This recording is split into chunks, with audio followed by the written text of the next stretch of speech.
స్వామి హనుమ ఒక్కరే. ఏళ్ళనాటి శనిలో జాతకం ఉందనుకోండి, సుందరకాండలో 48వ సర్గ పారాయణ చేస్తారు.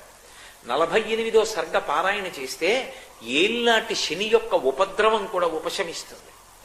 హనుమ పేరు చెప్పి హనుమకి పూజ చేస్తే వెంటనే శనీశ్వరుడు కూడా తన యొక్క విశేషమైనటువంటి శక్తిని తగ్గించేస్తాడు.